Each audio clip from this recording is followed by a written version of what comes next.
What is up guys, Blue Spooky here with another 2-hour Megamix. If you guys are enjoying these daily uploads and these longer 2-hour videos, please be sure to like, share, comment, and subscribe if you end up enjoying this one. If we could aim for 1,500 likes on these longer videos, that would be a good milestone to aim for. It all helps the channel to grow and the videos to do well, to ensure I can keep doing these for a long time to come. If you guys have any thoughts about the stories in this video, please be sure to leave your thoughts in the comments below, as my favorite part about doing these is reading your guys' thoughts. Without further ado, I will let you enjoy the next 2 hours or so of true scary stories, and I hope you guys have a great day. I'll see you again at the end of the video. When I was 14, I was in a very dark place in my life. My parents would never let me go out, and because of that, I developed quite a rebellious streak. I'm a 5'5" Caucasian woman with long blonde hair. At the time, I was really suffering from some severe depression. I would be officially diagnosed by the doctor months after the events from this story. I used to sneak out of my house to go to parties and use drugs, typical teenager type stuff. I was lying about my age and hanging out with people over 18 years old. I looked a lot older for my age at the time than I actually was. I now realize that my self-destructive behavior was ruining my life, and it led me down a dark path I almost never came back from. I'm from a quiet little town in Pennsylvania. We basically lived in the middle of nowhere. I would go out to parties in the nearby town of Scranton, which most people probably know from The Office. It seems all happy and bubbly on the surface, but like with every town, it has a dark side to it. One night, I went out to this party with a friend of mine. We'll call her Jamie. I never really knew her that well, but she seemed really cool. We went to the same school, but that was the extent of it. Jamie turned a lot of heads. She had dark skin and long curly hair, really drove the guys crazy. 2 guys drove to my town to pick us up at night. It was a pretty far drive, but they thought we were cute and we went along with it. When we got to the party though, we realized we were the only girls there. There were about 10 to 15 other men. The guys we came there with told us to come upstairs and meet some friends of theirs. We all sat down and smoked with them for a while. The guy hosting the party, named Devin, showed me around his apartment, while Jamie stayed behind smoking with the other guys. After the tour, Devin asked me and Jamie to come to his room, so we did so, not really thinking anything of it. Big mistake. Devin closed the door and tried to get us to have sex with him. We said no and got up to leave the room, but when we tried to open it, it wouldn't budge. It wasn't locked, so we continued to pull on the door, but after about 30 seconds, we realized there was someone on the other side holding it shut. I continued to pull on the door with everything I had, as Jamie peeked out through the crack. When it opened, we could see that there were 3 men outside the door. She saw that one of them had a gun, but didn't say anything because Devin was in the room with us, trying to stop us from getting the door open. We started banging on it and shouting, and that's when we heard someone come up the stairs and start yelling. "What the hell are you guys doing? Is someone yelling in there?" I began screaming for them to help us. You could clearly hear how scared I was. We heard an argument break out on the other side. I was still pulling on the door with all my might, and Jamie was still banging on it, hoping someone would open it. The door eventually did come open. We took our chance and ran for it. One of the men in the hallway grabbed my shirt. I screamed so loud that the whole neighborhood probably heard me. Honestly, I think he let me go out of shock. Jamie was already down the stairs and out of the apartment, and I followed closely behind. I tripped over my own feet, running down the block. We hid behind a shed, and seconds later we heard gunshots ring out. Someone began yelling our names as well. I was trying to be as quiet as I could, but I couldn't hold back the tears. If we stayed where we were, we would have been found. We ended up running through someone's yard. I fell and scraped up my knee pretty bad, and after a while I could no longer run because of how bad it was hurting. Blood was pouring from my wound and down my leg, onto my shoes. I was speed walking with a limp, while Jamie tried her best to help me keep pace with her so they wouldn't catch up to us. We kept going through people's yards, trying to find a good place to hide. We turned the corner onto a street, and I heard a car come to a sudden halt nearby us. Me and Jamie looked at each other with fear in our eyes. We were terrified that we had been discovered. The hairs on my arms stood up as I saw one of the guys get out of the back seat of this vehicle and point a gun at us. We moved just in time. The gunshots missed us and hit a car on the side of the street. We ran away as fast as we could. All of a sudden, the cops came around the corner on the opposite side. The men who were shooting at us got into a firefight, and we hid under someone's porch as gunshots broke out between the police and the men.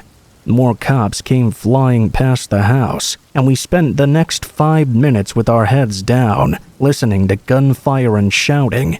Eventually, the men were overpowered and forced to surrender. Once all the men were in handcuffs, we got up and walked down another street and called Jamie's brother to come and get us. He took us back to his apartment and patched up my leg as Jamie told him everything that went down. Afterward, he took us both home. I stumbled into my house and changed as fast as I could.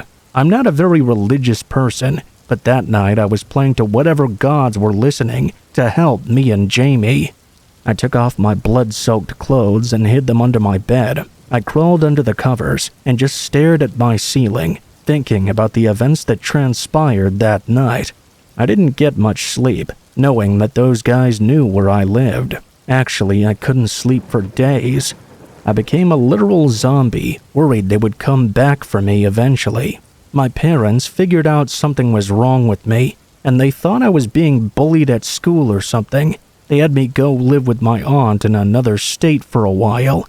I came back months later to find out the men who had picked us up that night were in jail and would be there for many years. I finally felt safe again. Those men had bad intentions, and I often think about what might have happened to us if we hadn't fled from there when we did.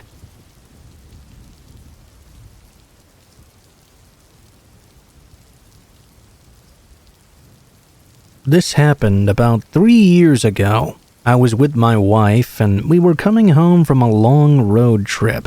It was late and we were getting quite hungry, so we decided to pull into a family restaurant to get a quick bite to eat. My wife really needed to use the bathroom, so instead of taking the time to reverse into the parking lot, I just pulled in head-on.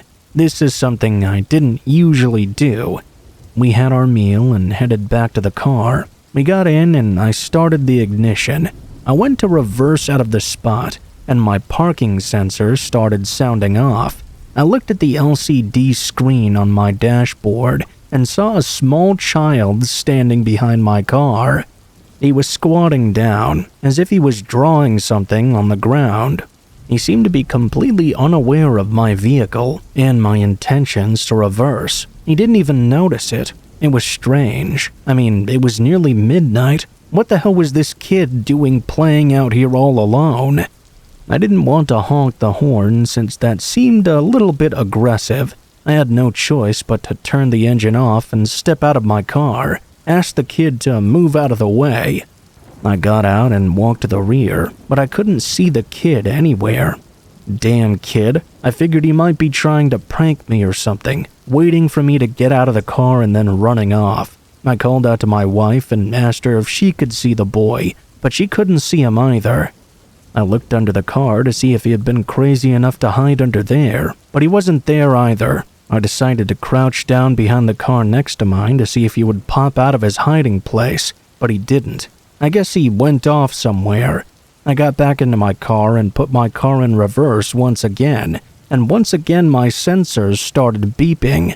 I looked at the screen and saw the same kid there behind my car. I was startled but more annoyed. I called out to the naughty child. I shut off the engine and jumped out of the car. I felt for sure I would be able to catch him out this time, but once again there was no one behind my vehicle. I couldn't believe what I was seeing. It was at that point that I began to doubt the kid was even real. It was after midnight and I couldn't see his parents anywhere. It's a bit odd for a young kid to be out there alone without either of his parents looking for him. We were in a parking lot on a busy highway too. Why would a kid be allowed to run around out here? It wasn't adding up. My wife was looking pretty creeped out too. I had a feeling she was thinking the same thing as me. I asked her to help me out though. I asked her to step out of the car and stand there while I tried to reverse out of the spot. Make sure the kid didn't come out of nowhere or something. I put my car into reverse for the third time, and for the third time my sensors started beeping. I could see the little boy crouching behind my car on the camera. I asked my wife to grab the kid. I planned on giving his parents a piece of my mind. She called back to me to keep reversing, as there was no one there. I didn't know what to do at that point. I didn't want to hit a kid with my vehicle, but my wife was saying the kid wasn't there. I had to go against what my cameras were telling me and trust my wife. I looked away from the LCD monitor and reversed backward. I was really nervous. I felt for sure I would hear a bump or a scream or something, but nothing happened. I went past the point where I'd seen the boy on the camera and looked at the monitor. All I could see was the empty road behind me now. I was able to turn my car around and face the exit. My wife got back in and we began to pull away. I went nice and slow, as I was scared of the slim possibility that there really was a boy out there somewhere.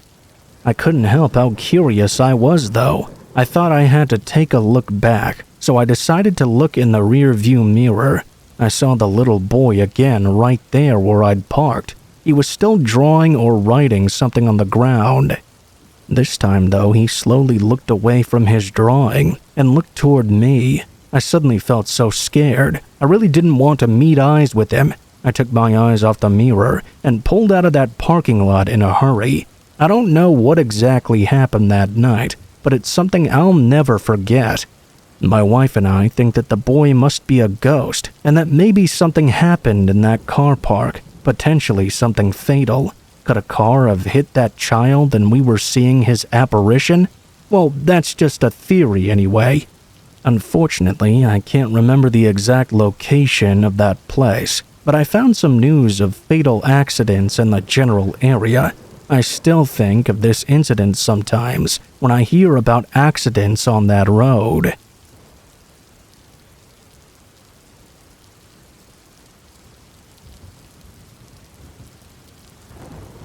This happened almost 10 years ago when I was in high school. Me and my friend, who I'll call Jake for privacy, have kept from sharing this until now, mostly because we just don't really know what happened.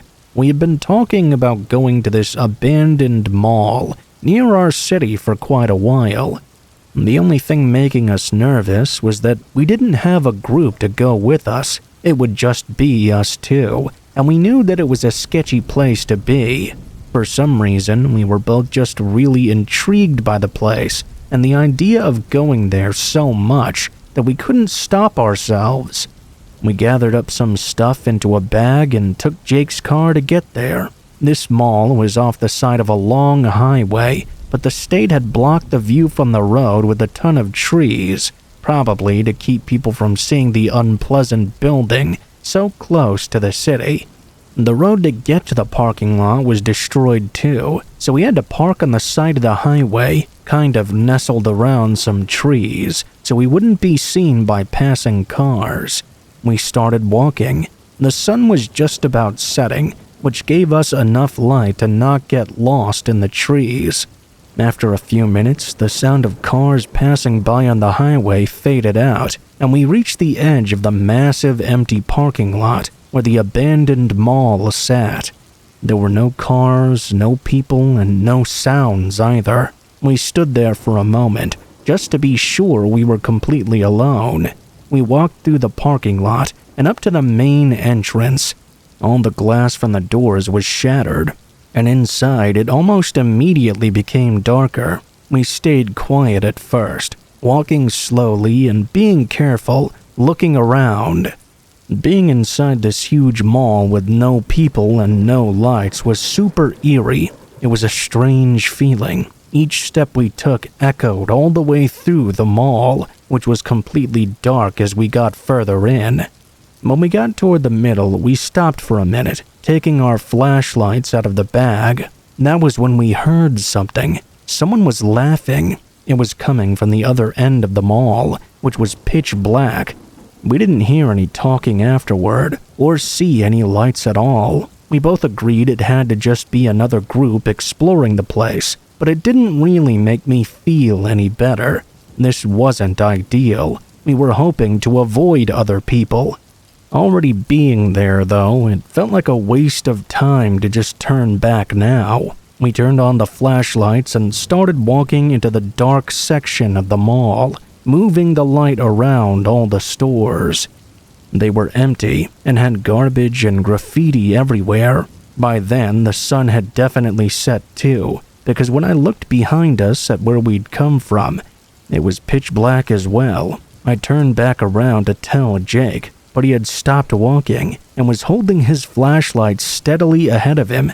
"Jake?" I whispered. I looked closer at where his light was pointing. Far back in a store directly ahead of us, I saw a dark figure.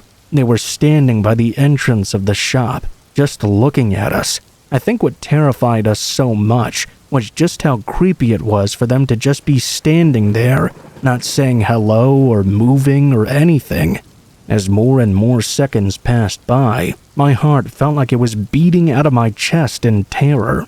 Jake finally moved his light away. Both of us turned around and started quickly walking back from where we came from.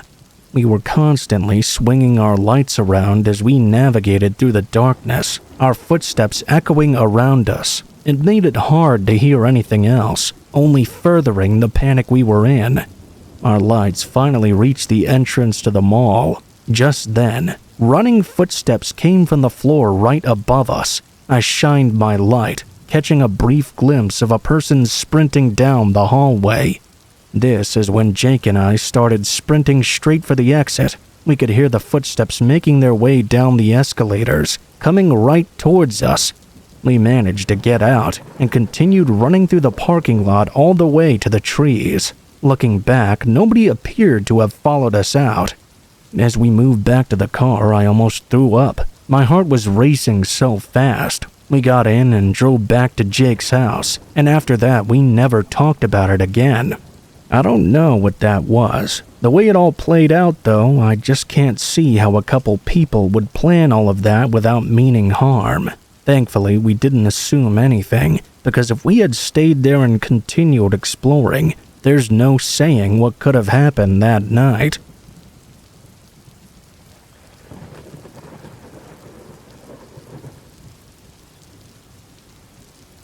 I had always been told that it was never a good idea to go to the local park at night.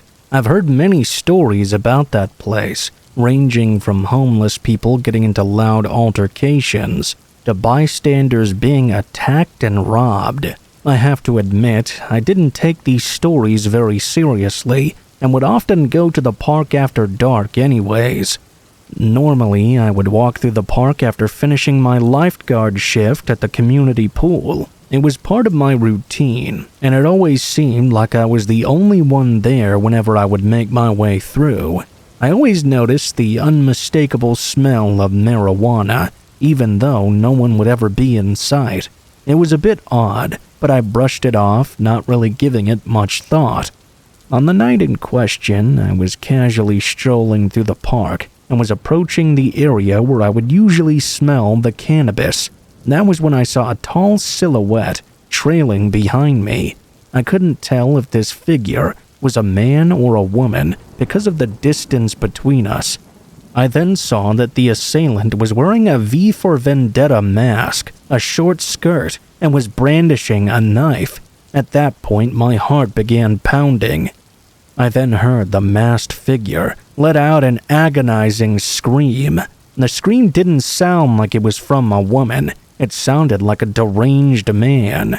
Regardless of what this person identified as, though, they were wearing a mask, holding a knife, and screaming like a psychopath. I assumed the worst. I started running faster than I ever had in my life, and the figure immediately gave chase, picking up their pace behind me. I ran and ran and ran. Once I got to the front door of my home, I nervously fumbled through my pockets, trying to look for my keys.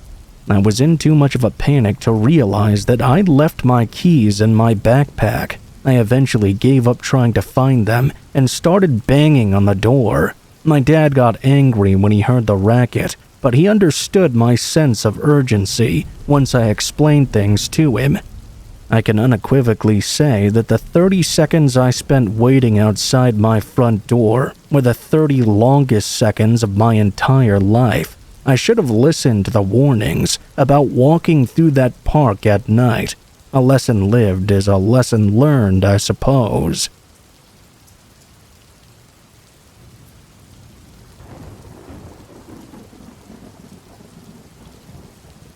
It happened on a dark autumn afternoon. I was in my class at school, and it was just another school day for me.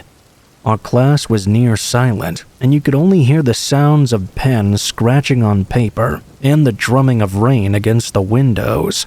All of a sudden, the classroom door shot open, and the vice principal came in, wearing a clear look of concern on his face. "Can I see you in the hall, please?" he said to our teacher. "No problem. Class, please continue with your exercises until I return." With that, our teacher left to speak to the vice principal. Naturally, teenage students with no authority in the room, things gradually got quite noisy. I just carried on working. I was always a pretty good kid. When 20 minutes had passed by, and the teacher still hadn't come back yet, it started to get a little concerning. The students in the class had become so loud that I could barely concentrate on my work at all. It was at about that time that our teacher finally came back to the classroom. She rushed in and was completely out of breath. She approached me to my surprise and said through labored breathing, "Can you please go to the staff room?" I didn't know why I had to go. I wasn't one of the kids making all this noise. I felt like I was being picked on or something. I did as I was told, though. I mean, I don't think I had all that many other options. When I arrived at the staff room, the vice principal was sat there waiting for me. I asked him outright what it is I had done wrong. I expected to get yelled at, to be honest. He had a bit of a reputation for being a hothead. I'd even personally heard him going off on students he didn't like. He wasn't angry at me, though. He seemed very worried and apprehensive. I was relieved, but I knew something serious must be going on. It's just I had no clue what it could be. I was the one who broke the silence. "I don't understand why you called me here." "Try to remain calm and have a seat, son. I need you to listen to me very carefully." It suddenly felt as if a knot began to twist in my stomach. I felt nervous, frightened, and surprised. It was a lot to process. I felt like something scary was going to happen. "I just received word that your mother has been in a bad traffic accident today. Your father is coming here as soon as he can, and he's asked for you to go meet him in the car park outside. Can you get your stuff ready to go to the hospital?" I was shaking with fear. I couldn't control myself. I kept wondering if my mother would die. As I sat there, though, there was something so strange about this situation. I remember thinking that and staring at the rain that lashed at the windows. The vice principal then said to me, "I know it's a lot to process, but you need to go outside and go with your father to the hospital. You said time is of the essence." "I can't," I replied to him. "What do you mean?" he replied. "Something's wrong. My dad's not here. He can't be here." "Why not? I spoke to him myself." "No, you don't understand. My dad died 3 years ago. There's no way he could be here." The vice principal looked confused and shocked. "Then who is that man looking for you?" I told him I had no idea. I felt scared. Thinking back on it, it's terrifying what might have happened to me if I had gone out there. We had no idea why this stranger came to our school looking for me that day, or what his intentions were. He knew everything about me too, from what the vice principal described. He tried the number that the man had provided, but it turned out to belong to a payphone. When I was a kid, there was no CCTV. I was in school in the 80s. Well, I guess it might have been around someplace, but there certainly wasn't any in my town. By the way, they called my mom as well. She was at work and hadn't had an accident at all. It had all been a wicked lie. It really worries me that this guy might have tried that on other students in other schools, in other towns as well. There are a lot of unsolved missing persons cases in Japan. I'm just very lucky he picked the wrong kid to pretend to be the father of.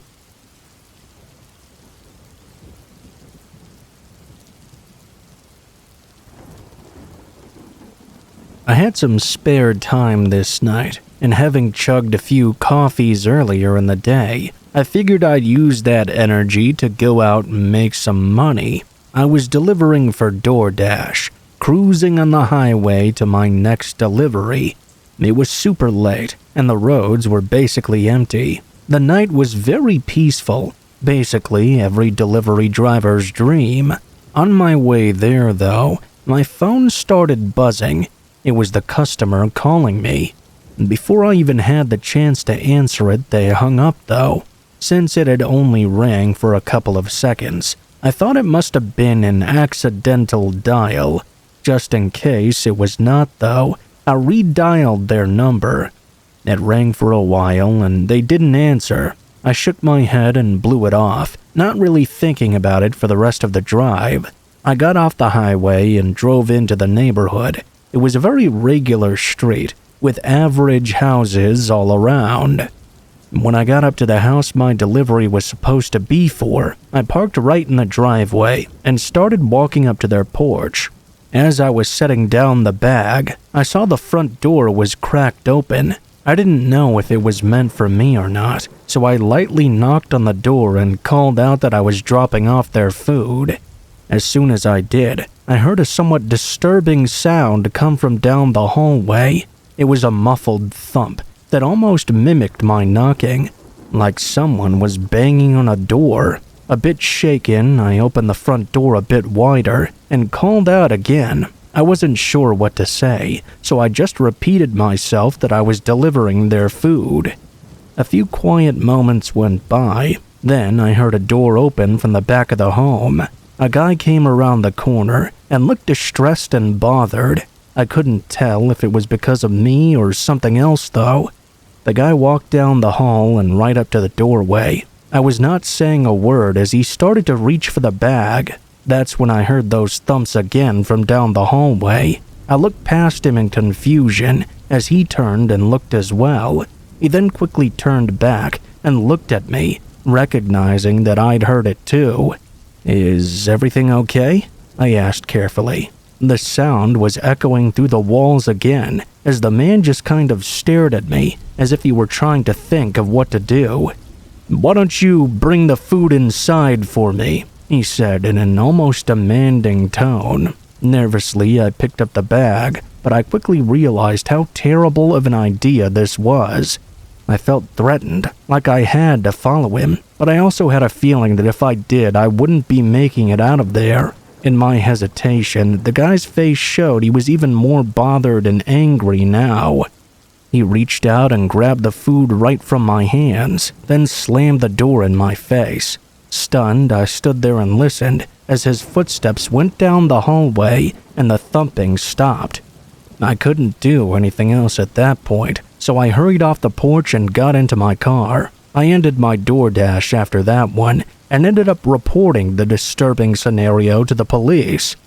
I think what ended up making me report it was that the man tried to get me to go inside his house. If not for that, I may have felt there was not enough evidence for me to do anything. Unfortunately, though, the police informed me hours later that the man declined anyone else was there and declined the request to search his home. At that point, there was nothing else to do other than speculate. I believed there was truly something horrible going on, and he was possibly ready to do the same to me. Unfortunately, I'll never know for sure what was happening.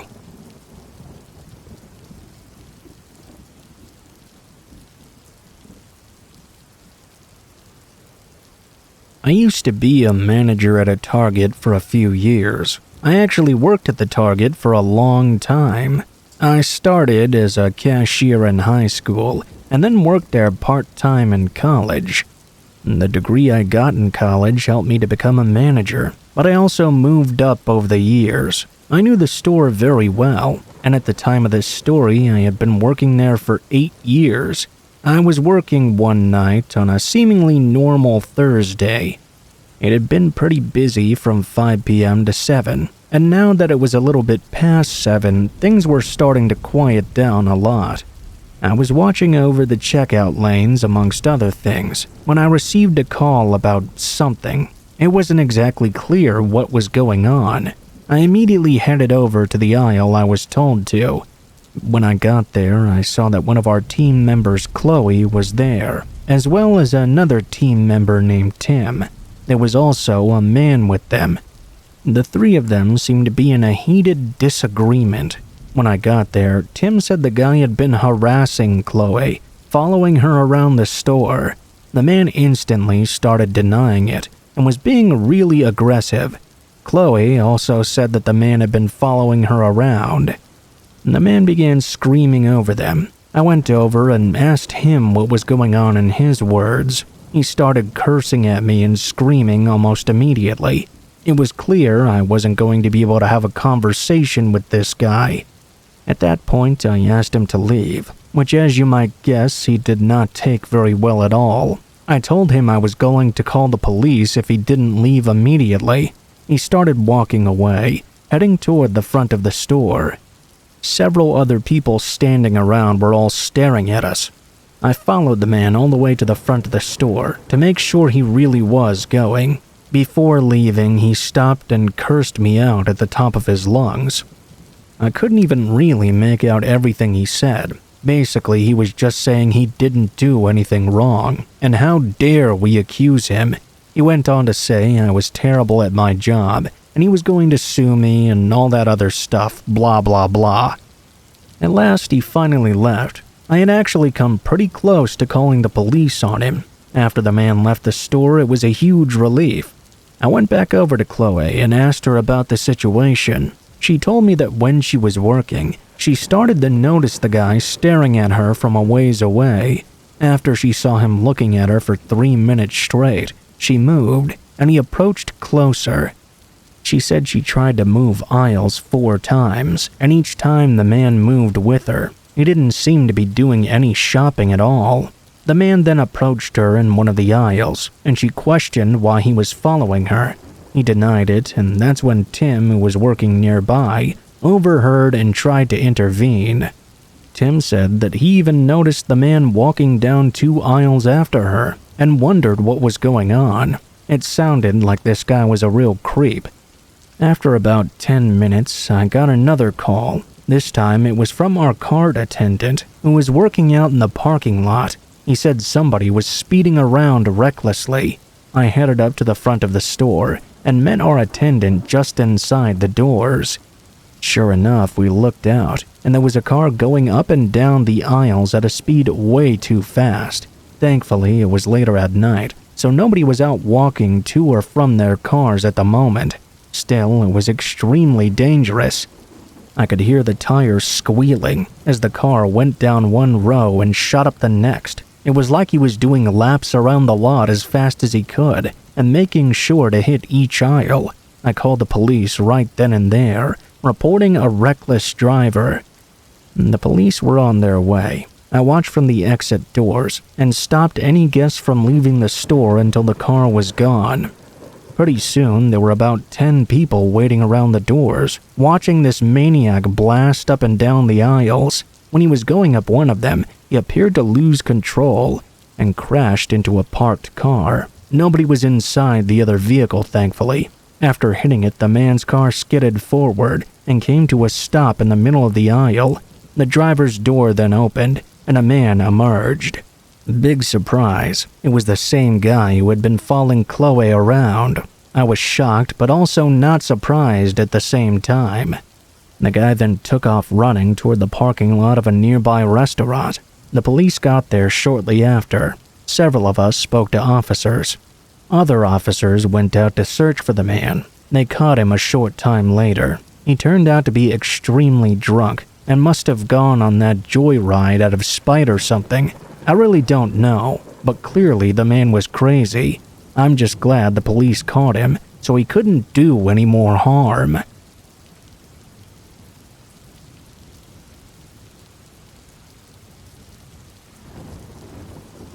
This is a story of when I met a guy on Tinder several years ago.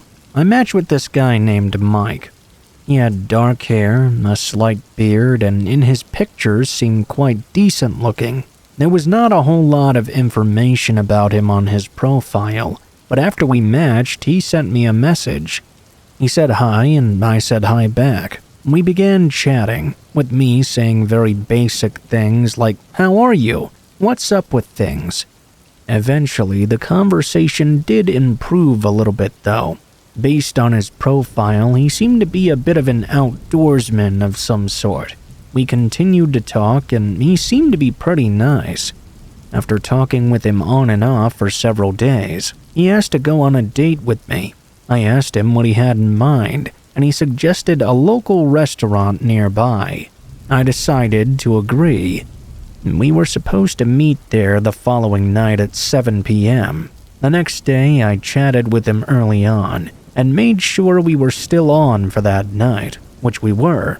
I got ready, and when the time came, I drove over to the restaurant early. It was only about 10 minutes from my house and seemed like a pretty cute place. I had actually never eaten here before. There was a decent amount of other people inside. It was around 6:50 p.m., so I wasn't sure if Mike was there yet or not. I looked on Tinder, and he hadn't said anything since I'd told him I was leaving. After waiting in my car until around 7 p.m. with no further contact from him, I decided to enter the restaurant myself. Maybe he was already inside waiting for me, or maybe he was still driving. I went inside and got a table, and told the waiter I was waiting for someone. I then sent a message to Mike, saying I was inside and had reserved a table for us. Several minutes went by, and he didn't respond still. I was beginning to get a little bit frustrated. Soon it was 7:15. I messaged him again, asking what was going on. He didn't respond to that either. I stayed there until 7:30, and then left the restaurant. I went out to my car and went to drive home. I was very frustrated, obviously, but there wasn't much I could do. As I began to drive back, though, I noticed about halfway through that a car was now behind me and had stuck with me for quite a while. I didn't really remember it leaving the restaurant with me, though. I did remember it being on the first road down, and whenever I went to turn, it would follow with me. After the next turn, it was still there. I didn't really think the person was following me until I made it all the way to my own street, when the car made that same turn as well. I began to get a very bad feeling. My street is residential and generally very quiet. Typically, not a lot of people drive down it at night. When the car turned in, it really raised my eyebrows. I went to my house, which was the fourth one down on the left side. I pulled into the driveway. The car kept going very slowly, but did keep going past my house. I parked and got out, then watched that car. As I went inside, it crept down the street very slowly. I never got a good look at who was driving though, because it was so dark out. I'm not going to lie, the thought of it being Mike immediately crossed my mind. I quickly pushed that thought away as being too crazy though. I looked on Tinder when I got back inside. Mike still hadn't said anything. I sent him one more message saying something like, "What happened? Why didn't you show up?" I decided I should just move on. It's not like I really knew Mike that well anyway. I was just really annoyed he'd made the date and then failed to show up entirely. I made some pasta for myself and went into the living room. I lived alone at the time and was eating in my living room when I noticed what appeared to be the same car driving by once again. Now, this was like 30 minutes later at least. The car was going the other way down the street, but when it got to the front of my house, it stopped and pulled over to the side of the road. I kept watching from the window very carefully so that I wasn't visible to whoever was in the car. It was definitely the same car that had followed me. The engine was running for a while, then it turned off. I didn't hesitate. I called the police right there. I told them I had been followed home by someone, and now they were parked out front of my house. I kept my eyes on the car. Nobody was getting out of it. I still had no clue who was driving either. After speaking with 911, I kept watching out the window and waited to see what would happen. The car just remained there. Nobody got out and all of the lights were off. There was just a dim streetlight in the nearby area. For the next 10 minutes, nothing changed. I saw a police car start to drive down my street. It got near the car that was parked out front of my house, and then the police car turned on its lights. The officer got out and talked to the driver. I kept watching as he spoke with the guy for 5 minutes. Finally, the car drove away.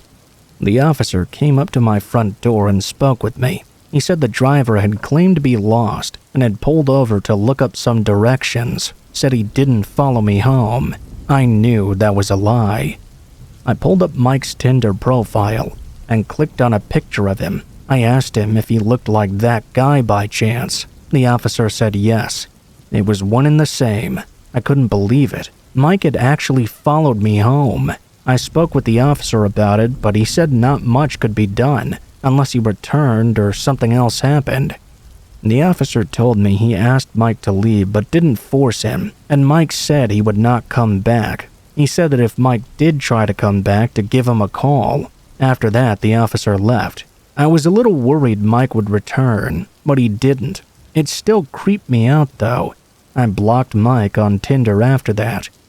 I still can't believe that instead of just trying to date me normally, he followed me home after skipping out on me. I'm glad that since that night I've never heard from him or seen him again.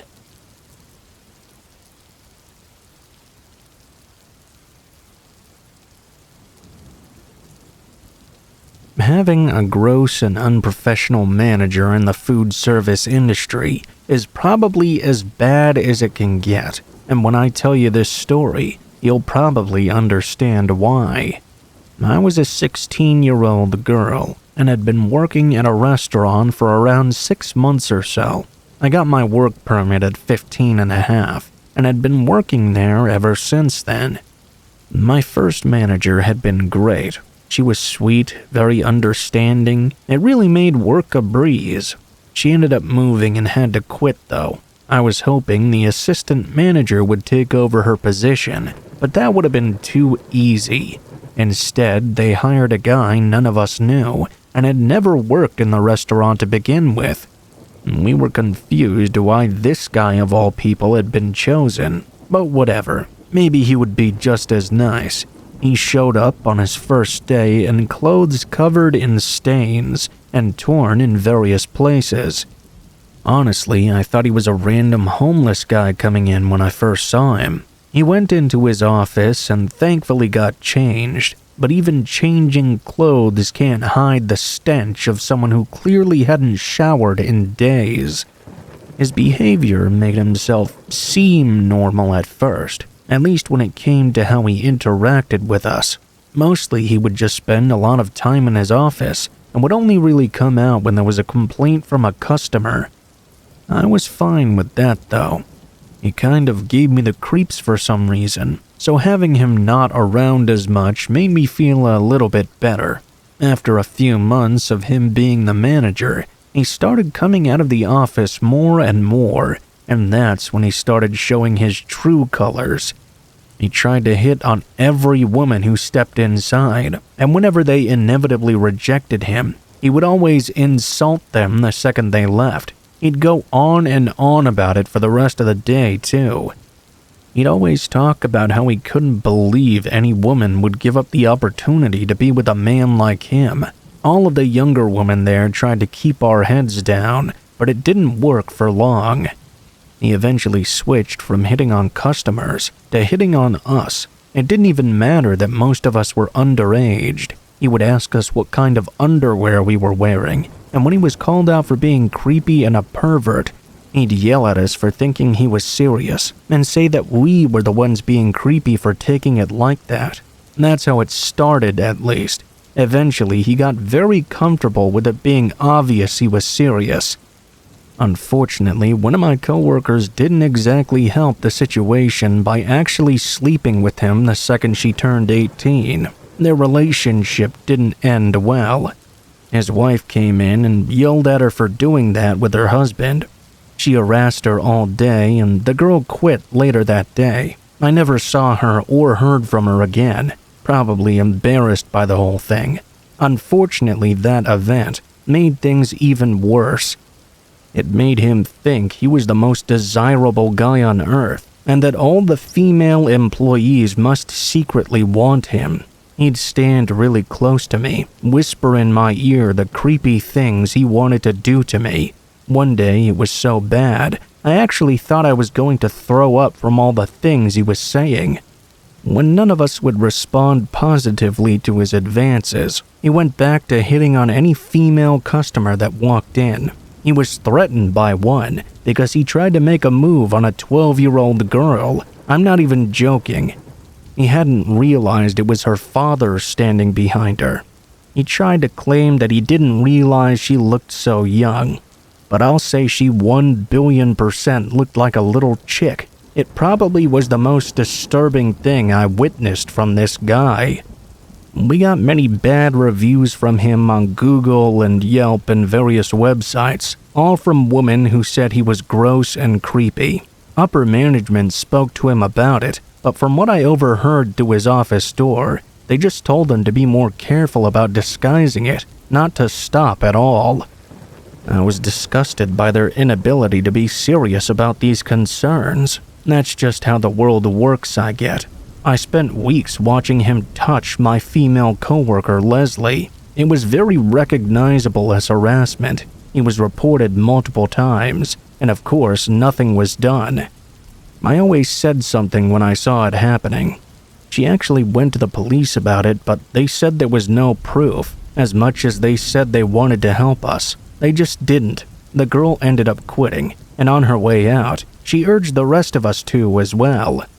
The only reason I hadn't yet was because I was saving up for a car. I was so close to hitting my goal. I really only needed to work for another couple of weeks.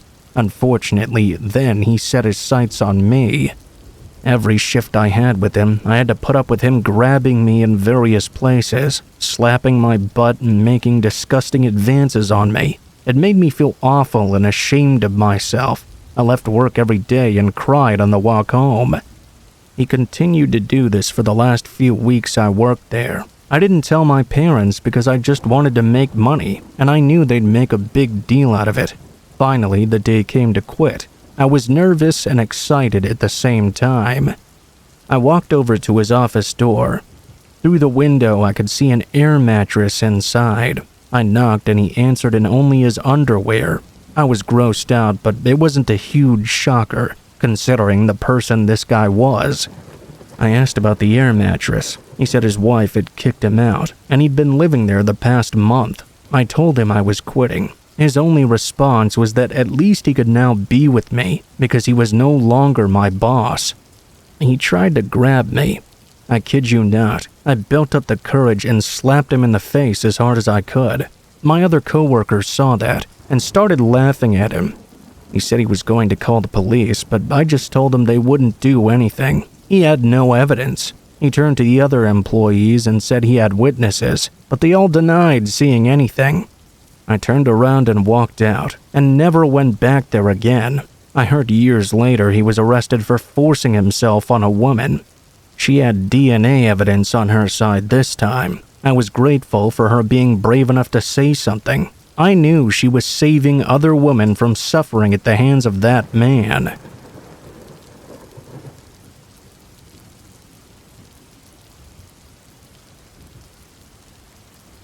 A couple of years ago, I finally got married to my longtime girlfriend. We had been dating for 2 years, and then engaged for another 4.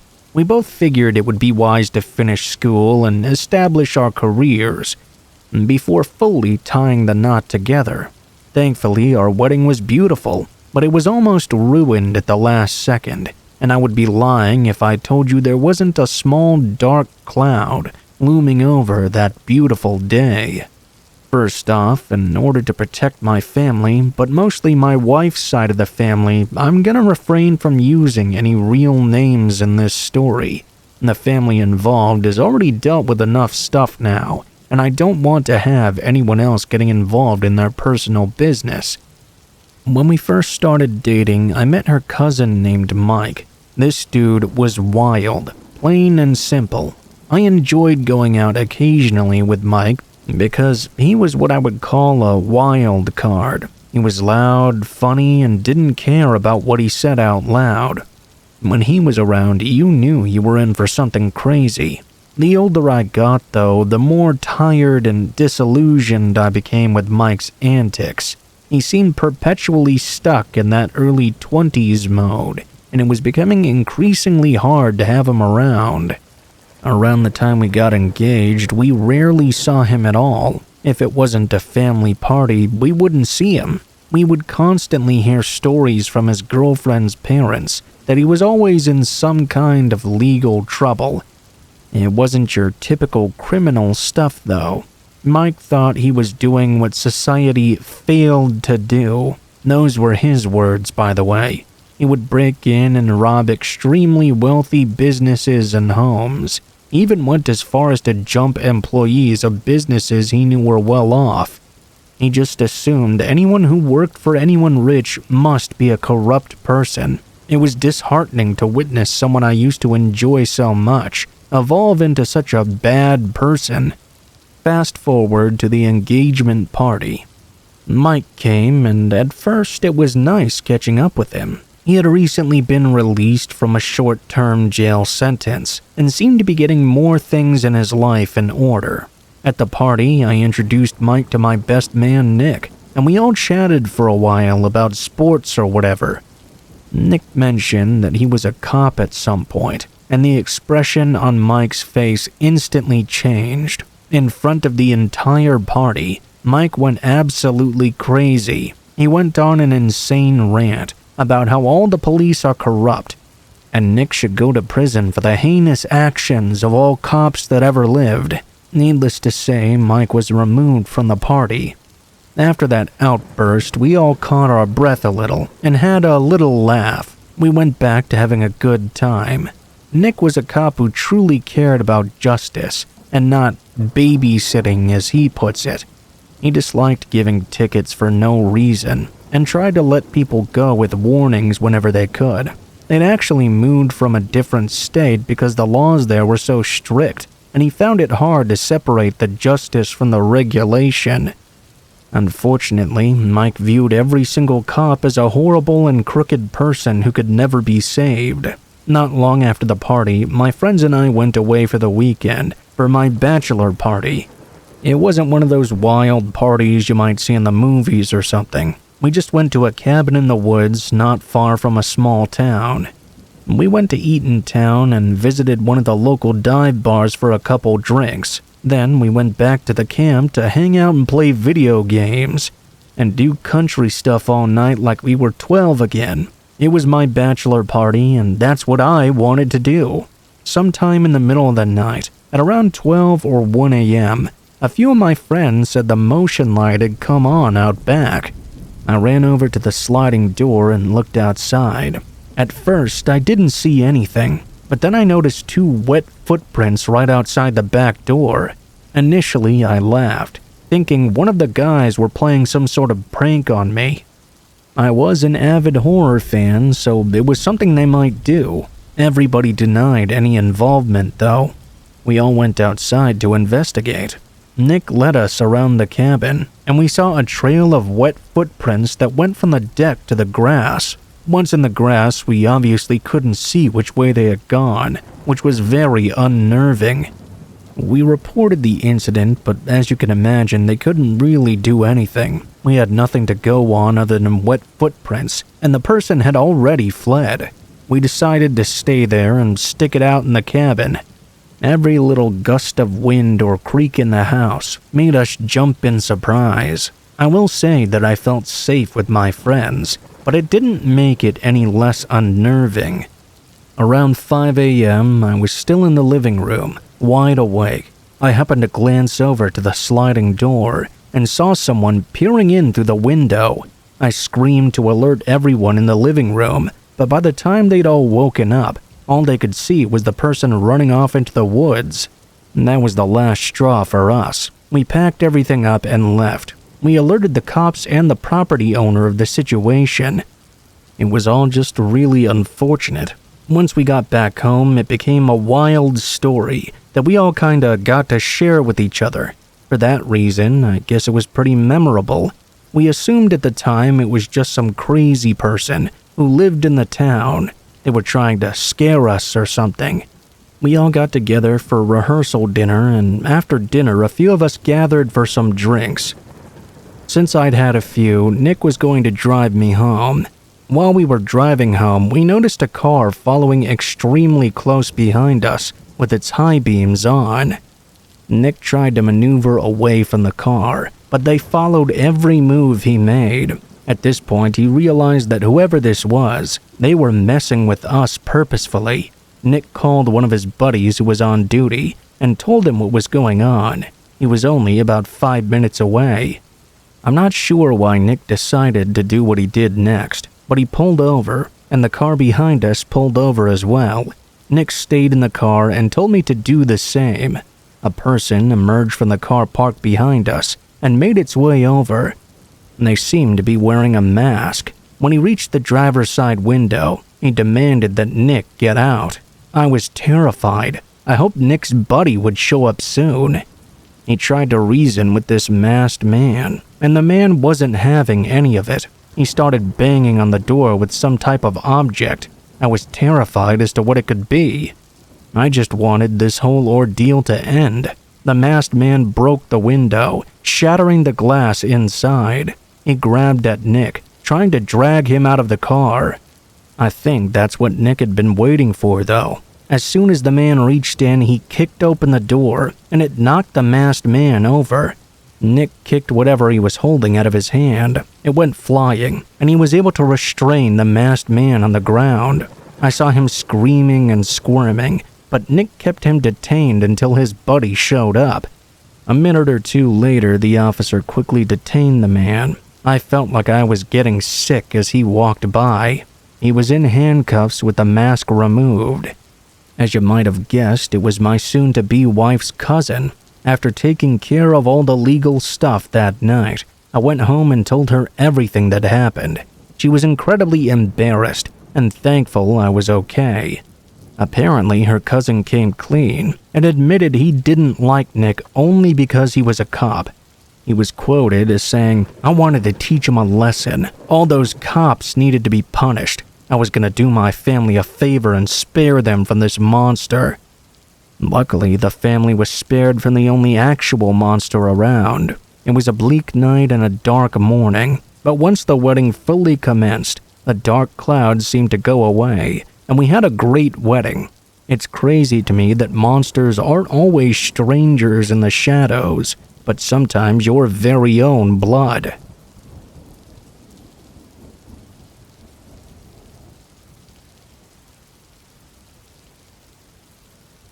This happened around the time I was 16. I'd just started my first job at a breakfast place that was open all hours of the day. It was around 20 minutes from where I lived, and I'd been working there for around a month or so. And that's when I started noticing the same guy coming in every single day. He always asked for me to be the one to make his order. He seemed friendly at first, but it started getting creepy when he began asking my coworkers for details about me. He would just sit in the restaurant for hours on end, staring at me the entire time.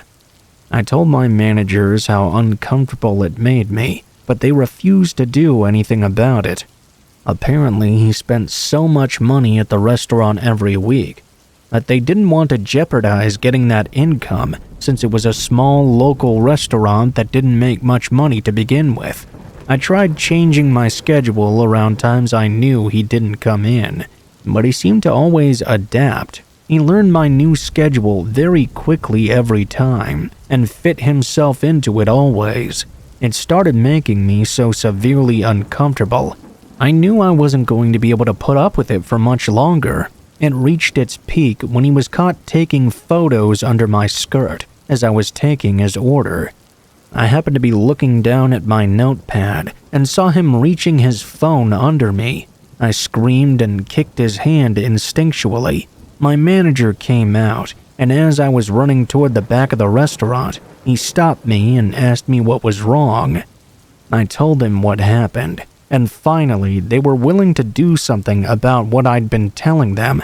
This had been going on for months now. He walked right up to this perv and yelled in his face. He said that he had to leave right now. I didn't see what happened exactly, because I was hiding in the back room, but I could hear their conversation clear as day. The guy denied taking any photos and said he was not going to leave. The second my manager threatened to call the police and have them search his phone, he agreed to leave right away though. My manager came into the back room I was in and told me he was sorry. He was sorry they'd let it get to that point where the guy felt so emboldened to do what he did.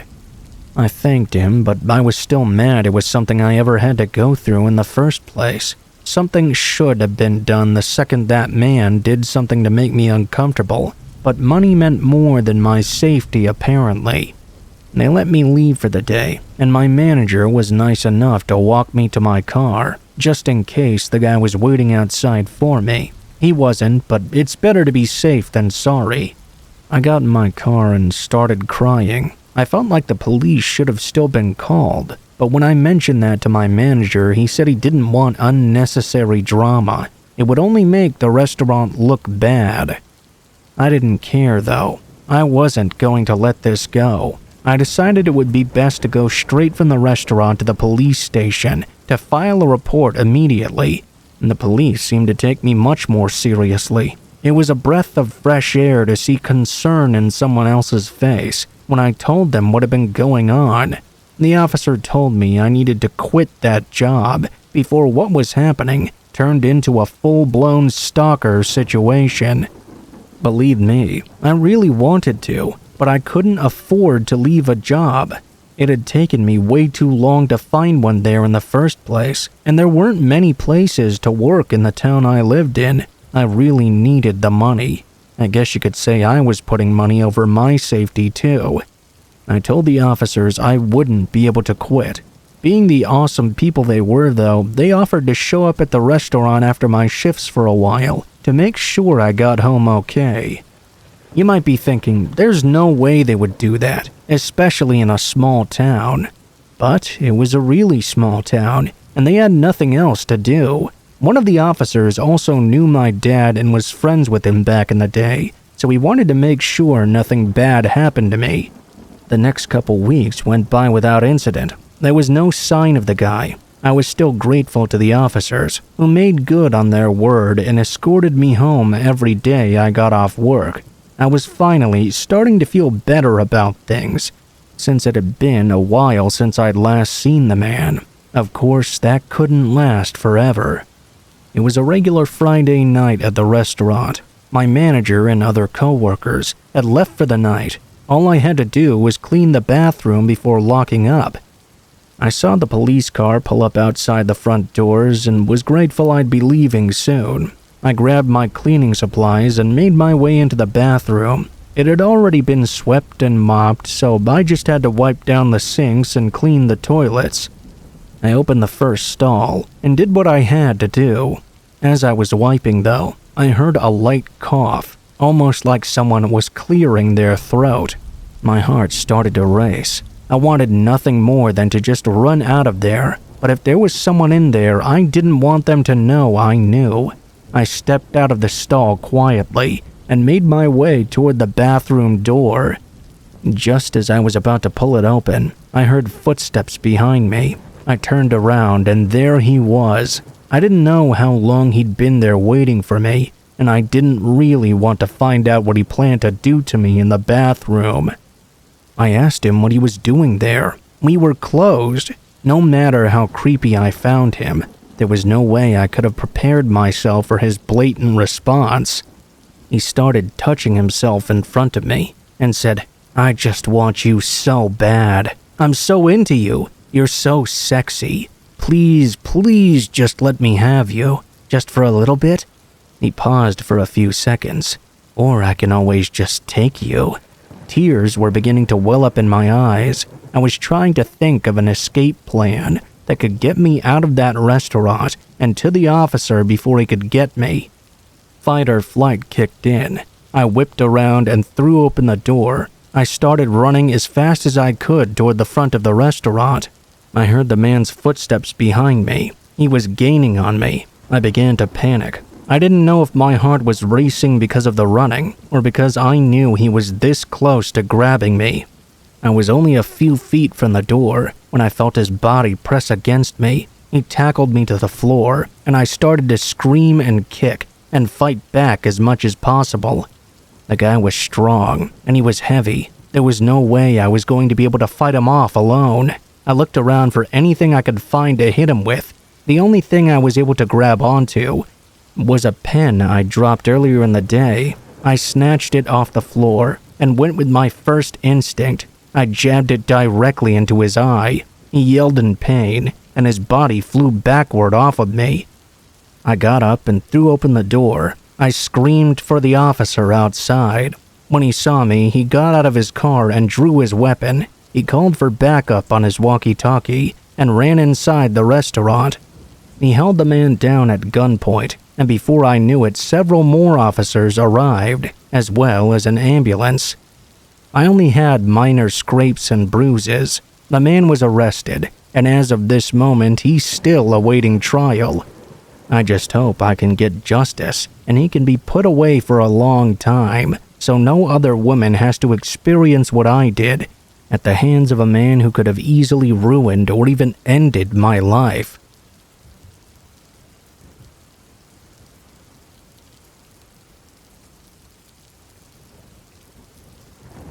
This is the story of last spring, when I went on a trip with some friends. I was a senior in college during this time, and spring break came in March. My friend group that was going was the 3 other girls I lived with in a house at school, and one other we'd planned the trip with all the way back at the beginning of the school year. We were going to Miami, Florida, which is a popular destination for spring break. It's a good city and there's a fun beach there. We were planning to have some fun activities. It was also very cold at the university for us, so we were happy to be going to a warmer place in Miami.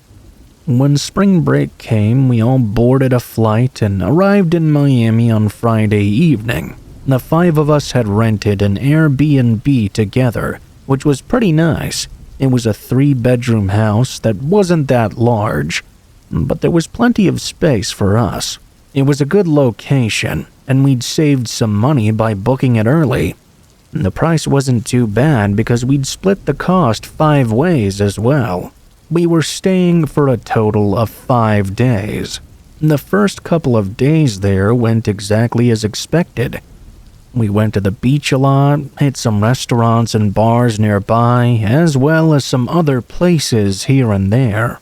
There were a lot of awesome places we could go to pretty close by. Many were within walking distance even. Others we would take Ubers or public transportation. Some of the time we would split up a little bit, but usually all of us would do everything together. On the 3rd night, I believe, we had been out until around 10 or so. We all went back to the Airbnb. We had been out since pretty early in the day, so most of us were pretty tired. I, however, was not.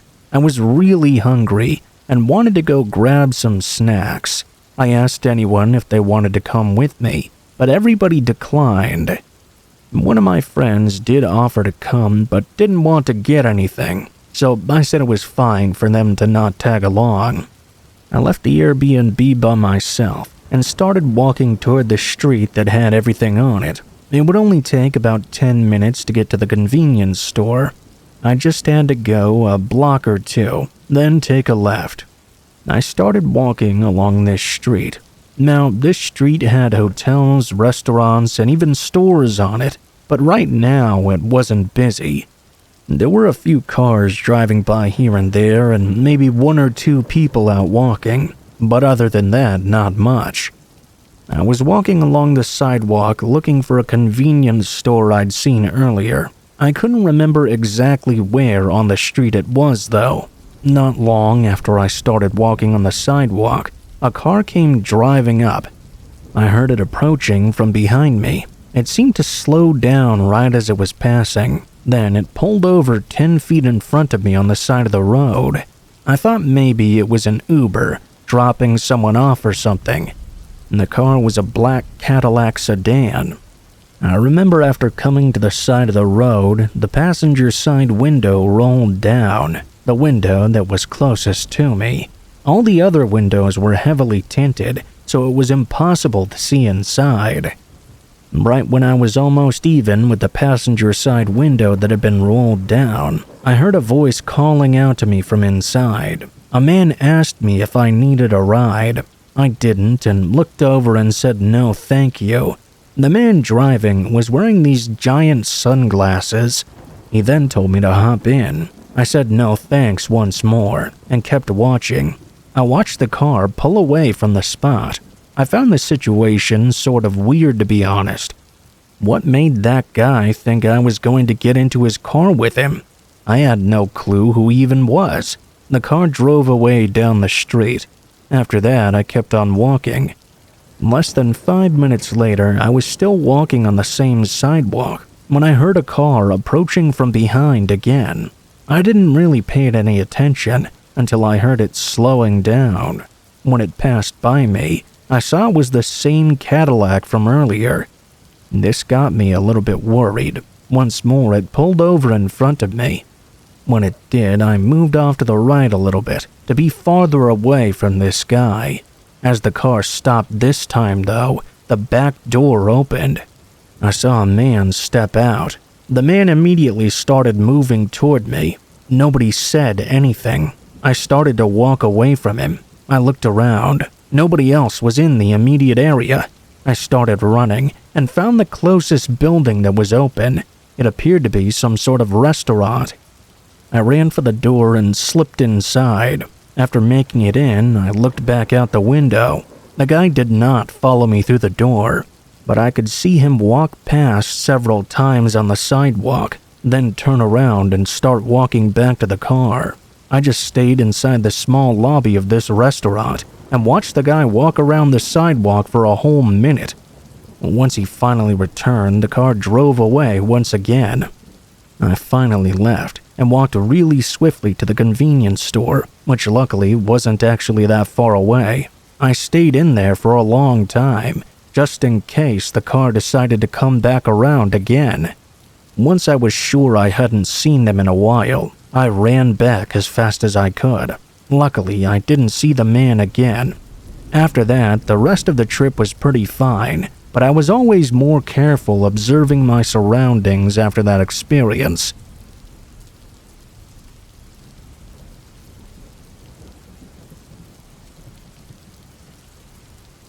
I'm from the East Coast, but I went to college at Washington State. I was about as far away as you could be. By my junior year, I looked for any excuse to go home and visit my family. I got my wish when I found out that my aunt and uncle were having a massive family reunion at their farmhouse. I have a really big family, and we're all super close. My grandparents had 10 children, and I'm close to every one of my aunts, uncles, and cousins. except for one uncle.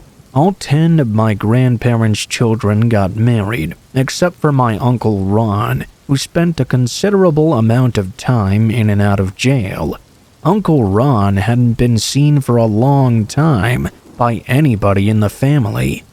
My grandma had tried to keep in touch with him, but due to his reckless lifestyle, she lost touch altogether, not by choice, but because Ron was just sort of an outright jerk.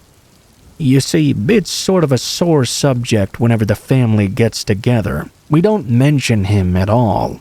I flew home for the party, and I was thrilled to see that everybody had made the reunion. My aunt and uncle who owned the farmhouse were significantly older than all my aunts and uncles. Other than their children, I was the oldest of all the cousins. Since there were plenty of younger kids there, I loved playing games with them. I suggested we all play a big game of hide-and-seek together. All the cousins and children loved the idea, so we broke up into little teams. My aunt and uncle's property was massive, and there were tons of places to hide. My aunt said that anywhere on the property was fair game. Just don't go anywhere near the main road. The main road wasn't busy exactly. It's just that since it was in the middle of nowhere and there weren't usually any vehicles, the vehicles that would drive by were usually going 80 miles per hour. When it was my turn to hide, I went into the barn. I was looking around for a cool place to conceal myself.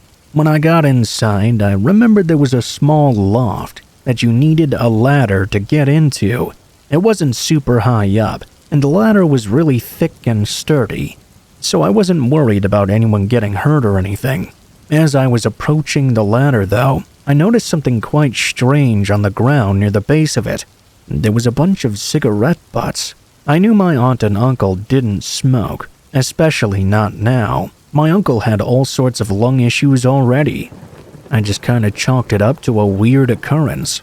Maybe they had workers there or something at some point, and they happened to smoke. Maybe the cousins did it. I didn't know. I just knew it was really inconsiderate. I've worked on crews before, though, where the smokers would just kind of throw their butts wherever they were when they were done. This wasn't really a red flag to me. I climbed the ladder, and when I got to the loft, things were even stranger. There was trash among all the boxes of storage, like literally trash. Empty cans, bags of chips, that sort of thing. I thought this was really weird. I knew that my aunt and uncle were in no condition to climb this ladder. I continued to investigate the loft. Throughout the dusty floorboards, there were various footprints. I stopped for a second and just listened. I thought I could hear the sound of someone else breathing. Given my anxiety about the situation, though, I told myself I must just be hearing things.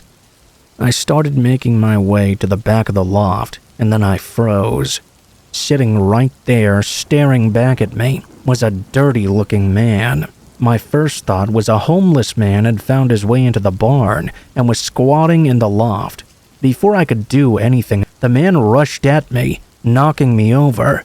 I heard him jump down to the ground and run out of the barn. Before he hit me, I noticed it wasn't just some random homeless dude. It was my Uncle Ron. I almost didn't even recognize him.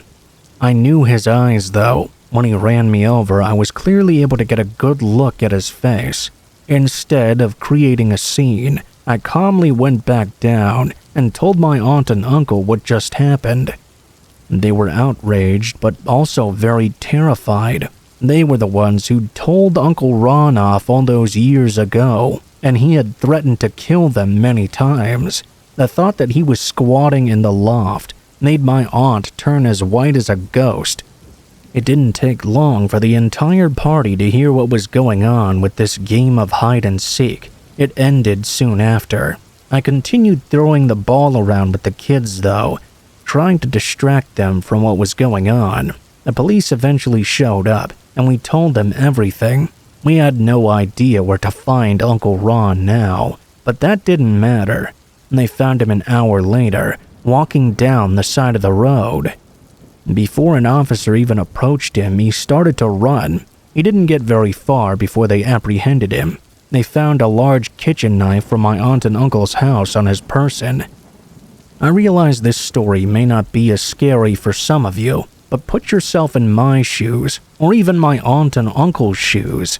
Imagine going up into a loft and being confronted by a strange man staring back at you. Take that one step further. Imagine you're my aunt and uncle, and some person who threatened to kill you was living in your barn. At some point, he was even in the house as well, because he had stolen a knife from their kitchen.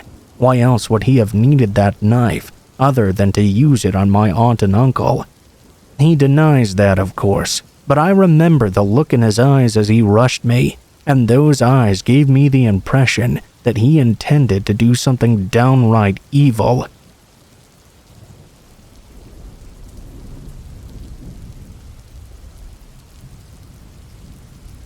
This happened to me back when I was a kid. I remember that one time I had to go to my older sister's concert. She played some sort of instrument. I don't even remember what it was. I was about 7 years old, and I thought that going to her concerts was so boring. I would have to go to several of them many times a year. One of them I went to with my parents and grandparents as well. I sat there for what felt like hours, listening to various music.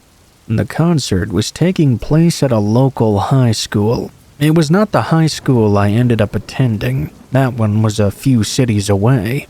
I remember that after the concert was over, everybody wanted to go into the main area outside the auditorium. I believe it was the cafeteria of said high school. There were only a few tables set up though, and tons of people were standing around, talking to all the kids who'd performed. Their families and friends all gathered around. After we located my sister, we were talking to her, and some of her friends as well. In this time, I happened to spot one of my friends from school. He had an older sister, who was in the concert as well. When I saw him, I walked over to say hi. Then we started walking around the school a little bit, just talking to one another. This only lasted about 5 minutes, then his parents called him over to leave. At that point, I was toward the front of the school, still in the same large room. I started to walk back over to where my parents and sister had been, but when I got there, I could no longer find them. I figured they must have moved somewhere else. I started to kind of walk around and look for them. The place was extremely crowded. When I was on the side of the room and still walking, this guy approached me out of nowhere. He asked me if I was looking for my parents. The way he was speaking made me think he was some sort of school official or something. He clearly knew who I was, but I had no clue as to who he could be. I told him yes, and he said to follow him, and he'd take me right to them. I began to walk after the man. I know that we went to the end of the room towards the front, and then he took a right. At that point, we started walking down this very long hallway. The hallway was eerily quiet, and nobody else was in there at all. I remember wondering why my parents would even go down this way. My thoughts then changed from wondering why my parents were there to wondering if my parents were there at all. I was starting to get suspicious of this man. My parents had told me many times not to go anywhere with strangers.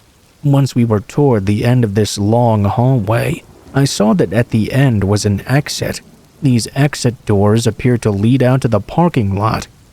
I slowed down, then stopped altogether. I had a really bad feeling about this now. When I stopped, the man told me to hurry up. I still wasn't moving though. At that point, he stepped back and grabbed my hand. He started to pull me to the exit doors. I was resisting and struggling, but I was small for my age, and I didn't have much strength compared to him. The more he tugged on my arm, the more I tried to get away.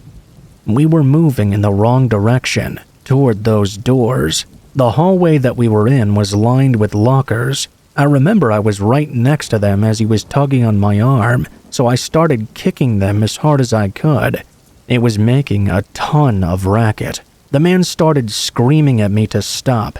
I didn't. He then grabbed my other arm and picked me up into the air. I was resisting and kept on kicking those lockers.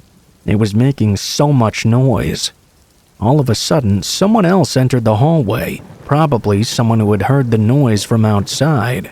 They yelled and asked what the man was doing. That's when the man dropped me. He bolted and went out the exit door. I went running back toward the person at the end of the hallway. It was a woman I did not know. I went up to her and told her what happened. She helped me find my parents and got on the phone and called the police as well. An officer came out to the school and talked to me. They looked around for the guy, but of course he was long gone.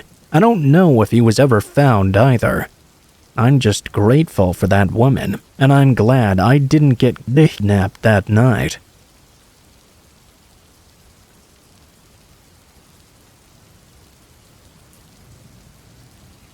Not that long ago, I was out there in the world trying my hand at the online dating thing.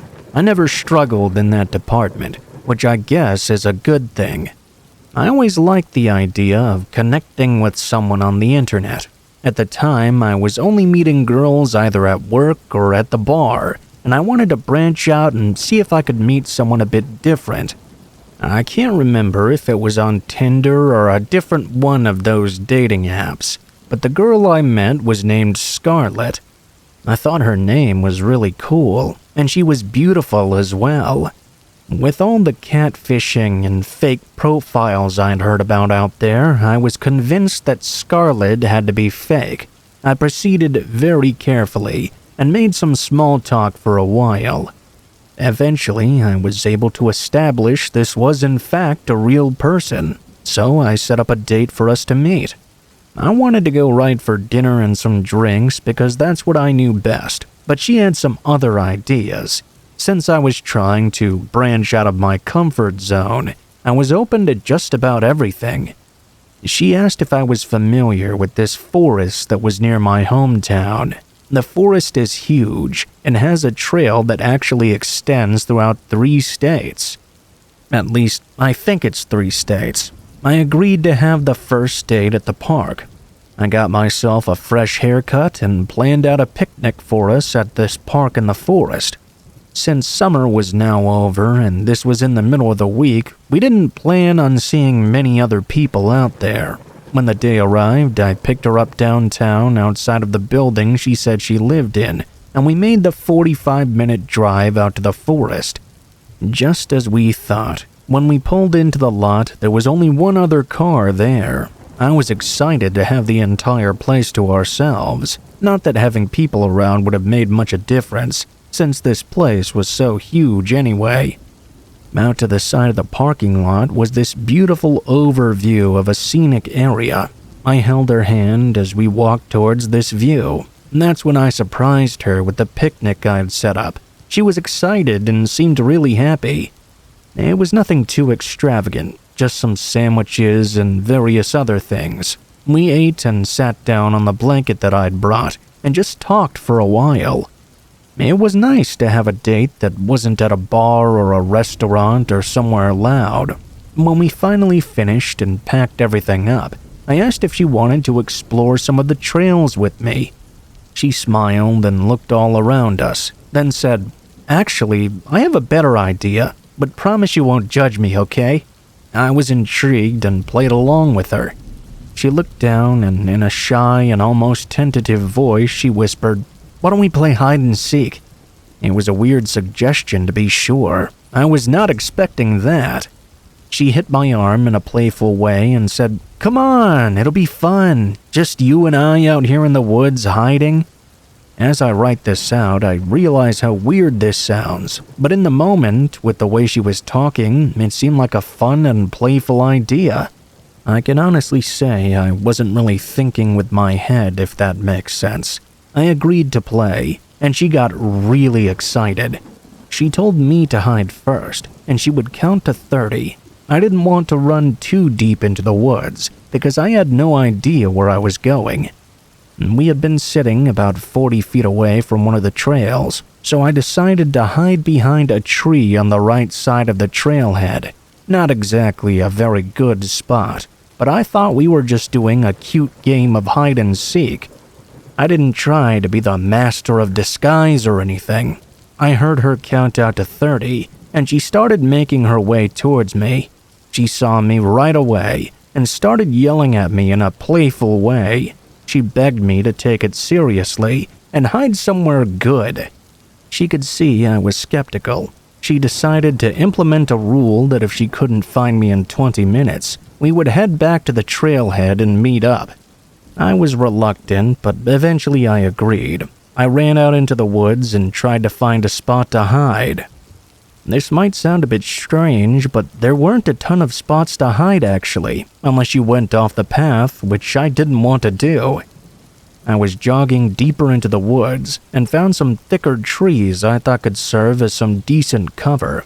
I positioned myself behind them and started the timer on my phone. While I was leaning against the tree, I felt something cold touch the back of my neck.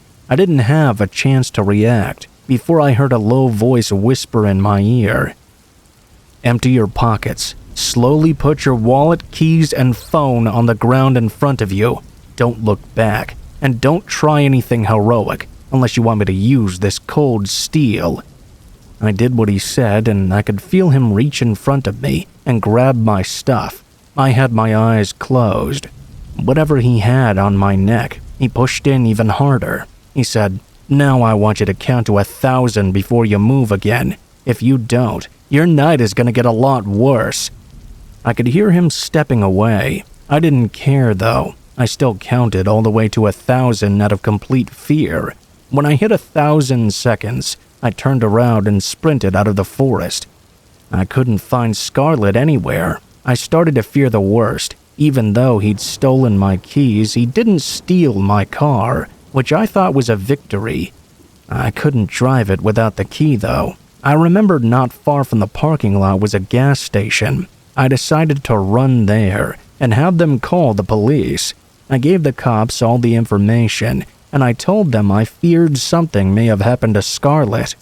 After that investigation, though, it was like she disappeared from the face of the earth. Her dating profile had been deleted, and nobody reported seeing her. The police thought she may have been involved with the person who robbed me, since nobody with the name of Scarlett was ever reported missing.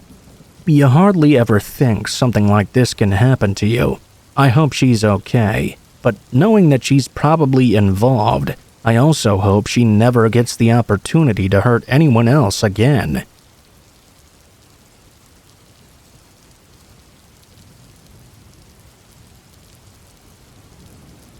This story happened several years ago.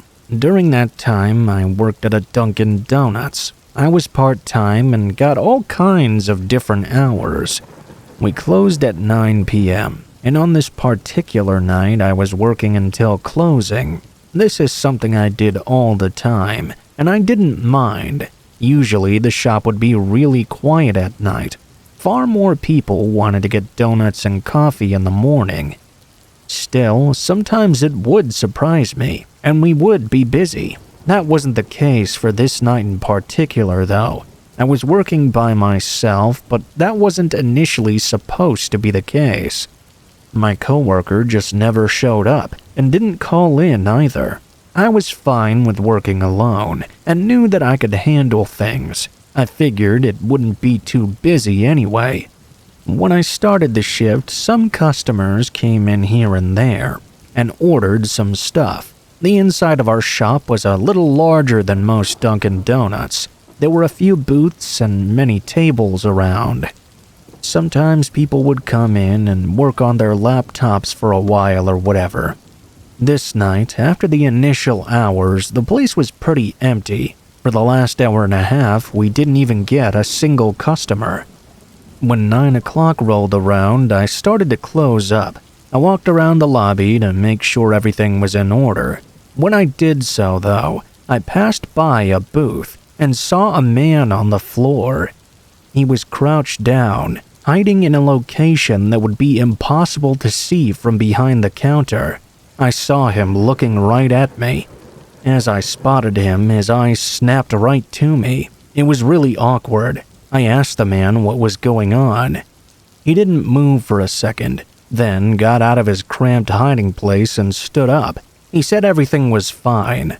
The man was average height, thin, and had messy hair. I told him we were closed now, and he would have to go on his way. He said okay and took a couple steps toward the door. All of a sudden, though, he turned around and began running. It all happened so fast. He wasn't sprinting for the door, though. Instead, he went for the counter. He jumped behind and appeared to go after our cash register. After I realized what he was doing, I headed for the exit to leave. I wanted to just get the hell out of there and call the police. As I was running toward the door, the man suddenly shouted at me to stop right there. He said I wasn't allowed to leave and told me to stay and come over to him. By now, I was in the middle of the lobby, about 30 feet from the door and 40 feet from the man. I didn't move. I didn't know if this guy had some kind of weapon on him or something. I certainly didn't want to go over to him, though. I just ran for it. I gunned it for the exit. As I did, I heard him screaming at me to stop, and he started to chase after me. I kept going. I made it to the exit, threw open the door, and ran outside. I didn't think the guy would leave after me. I figured he was trying to rob us, and with me gone, why wouldn't he stay in there and grab up his loot? Then flee without any interference, but that wasn't the case. He kept chasing me, even after leaving the building. Now we were both outside. I was running through the parking lot. There were several other businesses very close by, but most of them appeared to be closed at this hour. I just wanted to go to the nearest open place and get inside. Tell everyone to call the police. If I was by other people, it would make me feel safer. After running out of the parking lot, the man kept chasing after me. I spotted a gas station up ahead that looked to be open. I was running as fast as I could, with the man right on my tail. I made it inside and yelled for everybody that could hear me to call the police right now. I only saw an employee behind the counter and one other customer inside. I ran into the back of the station and went to the bathroom. After I made it in, I locked the door and called the police myself as well. I waited in there for them to arrive. I didn't hear the man inside the gas station, nor any signs he had followed me any further. When the police got there, he was already long gone. We went back to the Dunkin', and I finished talking to the police, as well as handing over the surveillance video. They said they would look for the suspect, and I locked up the store and left. After that, I never heard anything more about it. I only worked at Dunkin Donuts for another month. Luckily, I never interacted with or heard from that guy again.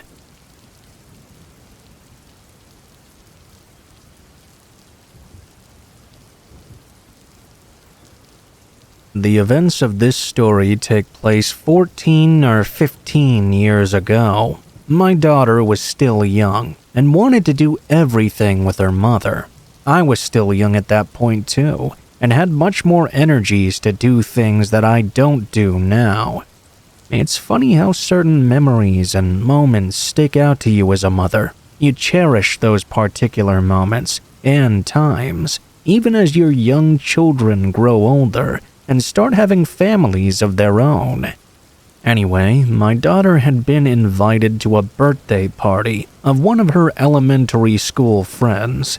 I don't remember their name, as my daughter never became really close with her, but it was a small school and almost every child was invited. I think the party took place at a Chuck E. Cheese. Maybe it could have been one of those off-brand places that kind of look like a Chuck E. Cheese, though. I remember it being a pretty uneventful day mostly. The kids got food, tokens, and dessert, and were able to play in the ball pit and other play places. My daughter was usually pretty shy, so she hung out with me for some of the day. Eventually, though, she warmed up and started to play some of the games with the other kids, and ventured into the ball pit as well. I remember bringing a book to read while she was playing, and even though she wasn't with me, I always kept an eye on her to make sure she was okay. Even back then, you had to worry about strange people hanging around those places, or God forbid someone trying to lure a kid away and out the door with them. Shortly after the pizza was served, someone sat down next to me and said, "Hey, how are you, stranger?" I was a little startled and taken aback.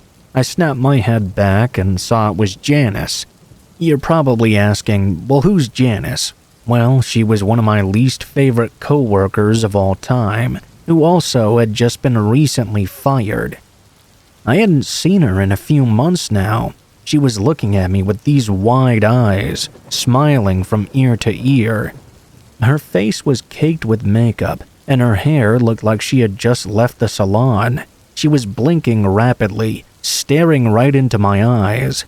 When I realized I hadn't responded yet, I sort of said in an unenthusiastic voice, "Hey, what's going on?" She gave me this big, creepy smile. "Oh, I'm just here for the party. What about you?" I replied it was much the same. Janice asked me which kid was mine, and I pointed her out. "Oh wow, what a beauty. Just like her mother, huh?" I still remember how weird those words were. I just nodded and went back to eating some food that was on my plate. Janice just kept going on and on. "Well, hey, I don't want to keep you, but I have an amazing new job that's paying way more than before. I'd love to get you into one of the openings. Maybe we can talk about it over some coffee sometime." I was taken aback trying to get her to leave me alone. She grabbed a pen and paper from her purse and jotted down my number. I wish I'd given a fake one in hindsight. I told Janice I was going to check on my daughter and I would talk to her later. I didn't see Janice for the rest of the day. When the party was over, I knew my daughter would be exhausted and want to take a nap. We arrived back home and I sat down on the couch and started to dive into my book while my daughter was sleeping. I was just getting into it and felt myself starting to drift off a bit when next thing I knew I was jolted awake. It was the sound of the phone ringing. I was honestly so tired I didn't want to get off the couch to answer it. As I laid back down trying to see if I could fall back asleep, it continued to ring over and over. I got up and answered it, and was shocked to hear the voice coming from the other end. "Hey stranger, what's with the Irish goodbye there?" It was Janice, the coworker. I could tell as soon as she spoke who it was, but I still asked who it was anyway. "It's Janice, silly, calling to set up our coffee day and discuss that job opportunity." I tried to be as polite as possible and told her I was busy. Me and my husband had a lot going on. She went silent and just started saying, okay, over and over again. I got off the phone quickly, assuming that would be the end of that.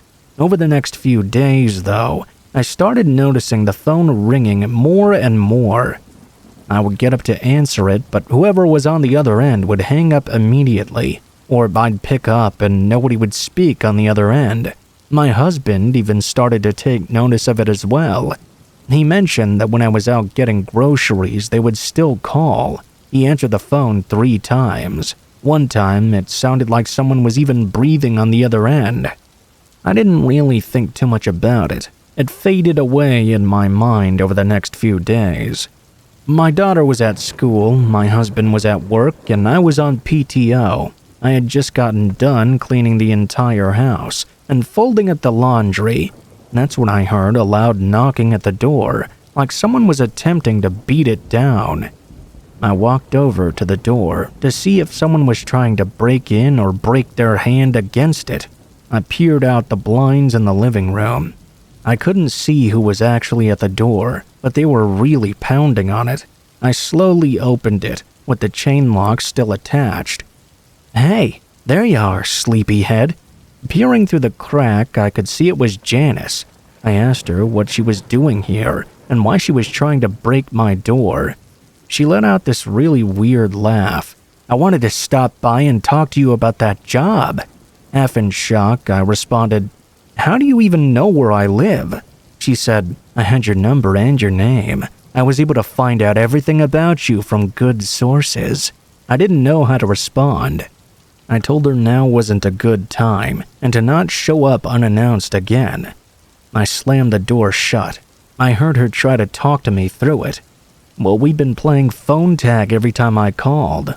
I went to my window and just watched as she stood on the porch for 30 minutes with this weird look on her face, then sauntered over to her car and drove off. I told my husband about it, and he said to make sure that the doors were always locked and to let him know if anything else weird happened. Honestly, after that day, I didn't really notice anything. The phone line went back to normal, and there were no more unannounced visits. When I got back to work, I told a few coworkers the story. They stopped me and said, "Do you know why Janice got fired in the first place?" I didn't at the time, so they went on to tell me. She got caught stealing, and when confronted, she threatened to hurt people, said some really awful stuff too. I didn't say much after that. I went back to work, but all day my mind was racing about what she could have wanted by showing up at my house. Was she trying to steal from me? Did I do something at work to make her angry? Did she want to get back at me for some reason? After a week or two, it had left my mind almost completely, until my husband was watching some news. There was a report of a home invasion in a neighboring part of town. Guess who it was? Janice, and her accomplice as well. They were both charged, and thankfully since that day, I've never heard her name or seen her. Every now and again, I wonder what would have happened if I'd let her into my home.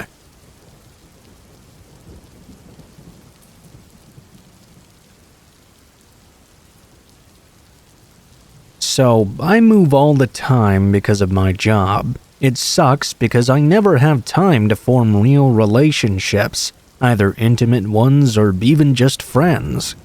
I'm friendly with everyone at work, of course, but I never make those personal connections there. I will admit that some of the blame lies on me. I've been asked to hang out before at other job locations, but I usually turn it down. I'd rather just go home. I guess I have no real reason to complain. I don't know if this is the wrong thing to say, but my brother always said I have old man syndrome, meaning that I always just want to work and go home alone. I hate to say it, but unfortunately he's not wrong. I can't remember exactly how many years ago this was. One day at the job, a coworker I was not very fond of found out it was my birthday. All day long he was harassing me, begging me to go out for a drink or two and celebrate. That was the last thing I wanted to do, but at the same time, I really did want to get out more. I wanted to break out of the stupid shell I was always in. Throughout the day, he would constantly poke his head into my office. He just kept saying, "It's tonight, bro." I would just nod and go along with it. At one point during the day, he told me a lot of people from work were going to be there to celebrate my birthday. Well, I couldn't exactly bail now. I hate to say it, but his stupid plan worked. I mean, what if all my coworkers came out to celebrate my birthday and I didn't even show up? Of course I would have to join them, especially since I was the man of the hour. We all worked until 9 p.m. that night. A few nights a month, we would all have to stay until 9 o'clock to basically go over a bunch of documents. Around 7 o'clock, I found my coworker and told him that I would join him at the bar after work, but we had to go right away, and I wasn't going to stay out too late. He was really excited, kept telling me he'd get me home early and not to worry. A little after 9, I was walking to my car with my coworker and asked him what bar we were going to. I was still new to the area, so I wasn't 100% sure where everything was located. I especially had a hard time finding my way around at night. After a little debate, my coworker insisted on driving me, making some stupid argument like it was my birthday day. He just wanted me to have a good time. I was tired and didn't really feel like arguing with him. I'm also not much of a drinker, so I was worried I wouldn't be able to hold my alcohol. Probably for the best I wouldn't be driving. Just in case, you know? While we were heading to the bar, we made some small talk. It dawned on me during that trip that I didn't really know this guy at all. He talked to me all the time at my job, but I never really talked back to him. This was the most intimate setting I had ever been in with him. I didn't really like it. He talked nearly the entire car ride, without leaving any room for me to interject. We arrived at the bar and it was moderately full. I noticed right away that none of my coworkers were inside. I didn't say anything yet, though. A few minutes passed by. My coworker said everyone should be showing up soon, and that I shouldn't worry at all. I wasn't worried, truthfully. I didn't really care if they showed up. I just wanted to drink my beer, pretend to be a good customer, and go home. I thought that maybe outside of work this guy might be more tolerable, but he was even more unbearable outside. We'd been at the bar for about an hour, making some small talk. I noticed my coworker kept making eye contact with two guys at the bar. It was always very strange. He'd be laughing and joking around like always, then look over at one of the guys and frown, then nod and go back to laughing. I certainly thought it was strange. I just kinda blamed it on the atmosphere of the bar and drinking alcohol, though. Maybe with all the noise he was distracted or something. Happened to me all the time. After this happened multiple times, though, I couldn't help but feel like it was all intentional and not a coincidence whatsoever. I didn't say anything.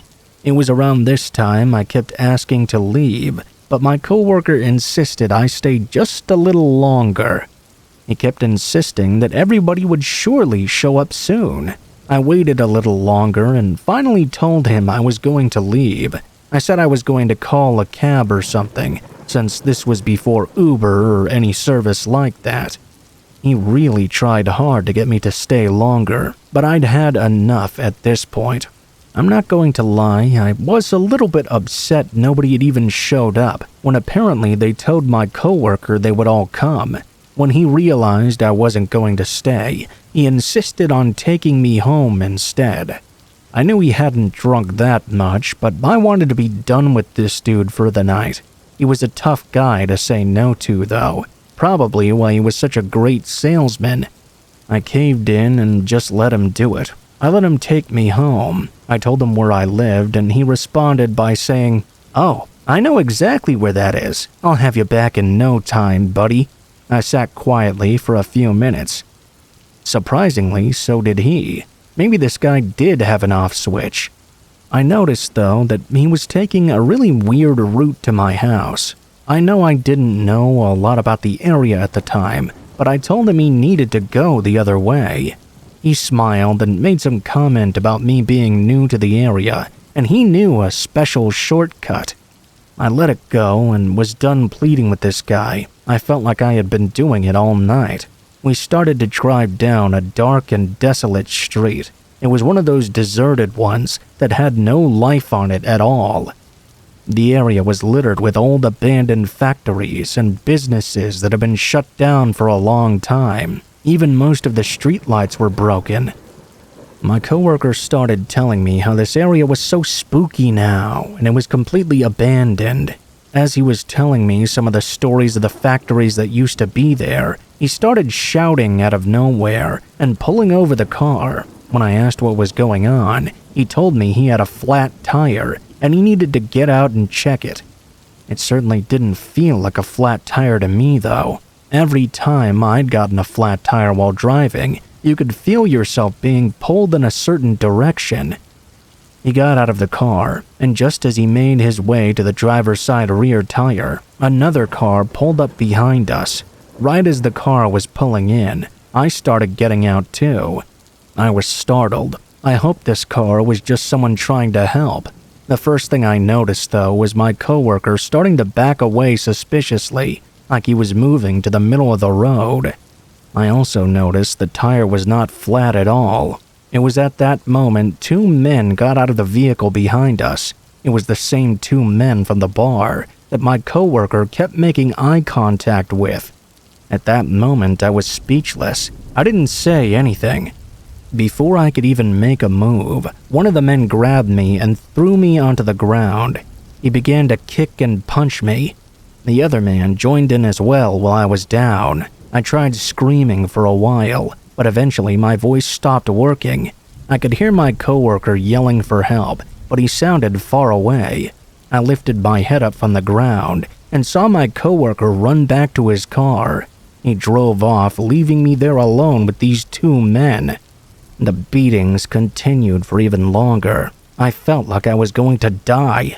I could feel them taking my wallet and my watch. Eventually, they got in their car and left me there in the middle of the road. I was bloody, bruised, and everything hurt. I just laid there freezing. Believe it or not, an actual homeless man came over and helped me out. He walked me to a nearby gas station since I had no clue where I was. I was able to call the police and told them everything. I gave a description of the guys as well. The police asked if I thought my coworker was involved. Honestly, it hadn't crossed my mind until that very moment. I don't think they ever caught the two guys, and my coworker claimed he never had anything to do with the mugging. Ever since the police mentioned it to me, though, I didn't believe he's innocent. I haven't been able to believe that when he left me, he was just leaving to get help or something. When I reflect on everything from the entire night, it just seemed like everything was a little too set up. While I remained at that location for work, my coworker remained his chipper self and always tried to get me to go out with him again. Believe me, I tried to never interact with him from then on. Whenever I would bring up the guts to call him out on it, he would always claim he had nothing to do with it and say he was so offended I would even say anything like that. I never received justice for that night, and it still bothers me to this day. Thankfully, I have stability in my life now, and a close group of friends I can celebrate my birthday with. I just hope I never have to experience anything traumatic like that ever again.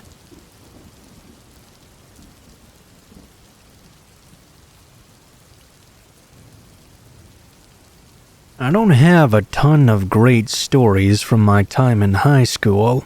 I'm not ashamed to admit that I wasn't the best student, or even really the best human being. I've come a long way since that time. There's one story I remember like it was yesterday, but for all the wrong reasons. My friend's parents were out of town, and he invited a group of us over. He had a big house in a nice neighborhood, so any chance we got to go there, we would take it. A bunch of people were there and were doing some things that high school kids probably shouldn't be doing. One of the coolest things about this house was that his backyard was right up against the edge of an apple orchard. For a little backstory, when we were little kids, we would go to the end of the row of trees and eat apples. We all felt like we were so cool. One day, the guy who owned the orchard caught us and yelled at us like we were trying to burn his house down. We didn't think it was that serious, but apparently this guy did. That was a long time ago, and every time I always came back to his house, I always brought that up. I reminded my friend how much I hated that guy. I don't know what exactly prompted this thought, but while I was staring out the living room window looking at those apple trees, I suggested we play a game of hide and seek in the apple orchard. It took a little convincing to get everyone on board, but everyone eventually loved the idea. I was down at first just to go along and play the game, but once I got outside in the orchard, I was reminded of how much I truly disliked that man. My friends and I were running down some of the rows of trees when I noticed the big barn in the background. All I wanted to do was break in and be a complete degenerate. I told my friend that I wanted to hide in the barn, and I convinced him that nobody would find us hiding in there. The door was locked and my buddy wanted to give up. I didn't want to though. I broke the lock and made my way into the barn. Once my buddy was in with me, I reminded him of how much we used to hate this dude. This was our chance to get our revenge. He was of course against the idea, but after a little convincing he came around. He was a good kid, but I was trying to get him to be a little rebellious teen for once in his life before we graduated. The barn wasn't your typical barn. This was an area where anyone who visited would ordinarily buy apples and seeds. There were all sorts of various goods in there. I don't know what came over me, but I started to trash around the place. It wasn't irreversible damage, but I knocked a few apples off the shelves and even took a few bottles of sauce they'd made. I remember being admittedly freaked out. Now I was technically breaking the law. I started to think about what would happen if I got in trouble. We were clearly trespassing, breaking and entering, destroying the guy's property. I couldn't get the image of being arrested out of my head. That's when I heard the door kick open. We looked over and saw the owner of the orchard standing there with a large rifle in his hand. We both hid behind a shelf and hoped he wouldn't see us. We could hear him walking slowly and yelling for us to come out. His voice sounded the same as it did all those years ago. If he had gotten that mad back then at a couple kids taking an apple or two, what was he going to do to us now for trashing his barn? He was standing right next to us, on the other side of the shelf. Each footstep felt like an earthquake. It was only a matter of time before he turned around and saw us. He fired a warning shot at the ceiling, which just about made both of us scream. We got up and sprinted out the back door we had broken into. The man yelled at us to stop, but we didn't look back. We kept running for our lives. We were bobbing and weaving through all the apple trees, hoping to lose the old man in the maze of trees. We were yelling to run to alert the rest of our friends we were being chased. Thankfully, they heard us, and everyone ran back to the house without being seen. When we got outside, we shut the lights off and looked out the window. We saw the man fire a shot at our house. The loud bang made us jump, and the flash of light from the shot illuminated the surrounding area. This guy was not playing games. He was going to punish us for trespassing. We were scared of getting caught and arrested at first, but the fear multiplied 100 times when he started firing all these shots. Suddenly, the fear of being arrested didn't look so bad. Everyone fled the house, except for me and a few other guys. All night long, we stared out the window and watched the man patrol the tree line. He never put the gun down, not a single time. He didn't fire again, but he didn't need to. Those shots before were enough. I stayed up until dawn, and I kid you not, the man stayed outside the entire night. That morning, I left my friend's house and drove by the front of the apple orchard. There were 2 cop cars out there, and the owner was speaking to the officers. I did feel sick and remorseful for what I did, but I was too scared to go back and apologize. I never took responsibility. I outgrew that degenerate stage of my life, but I'll never forget the fear of being hunted by a man who I guess in some ways was just defending his property.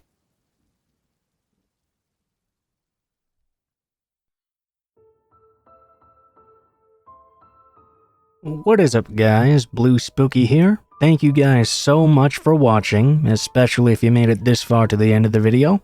If you liked the video, please be sure to like, share, comment, and subscribe if you feel so inclined. If you have any feedback for me as well, be sure to leave that in comments below the video. If you guys have a story you'd like to send in, or if you'd like to contact me for any reasons, there will be links to my social media in the description below the video, including my Facebook, Gmail, and Twitter accounts. Go ahead and send me a message on any of those, and I'll try to get to you as soon as possible.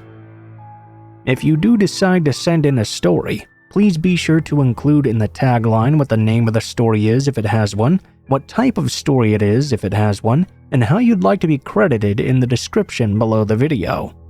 Please make sure to include as much detail as you feel comfortable with, and try to use as much proper grammar as possible to make sure you have the highest chance of appearing in a future video. Overall, I think that's pretty much it for now, guys, so thank you so much for watching, and I hope you guys have a great day.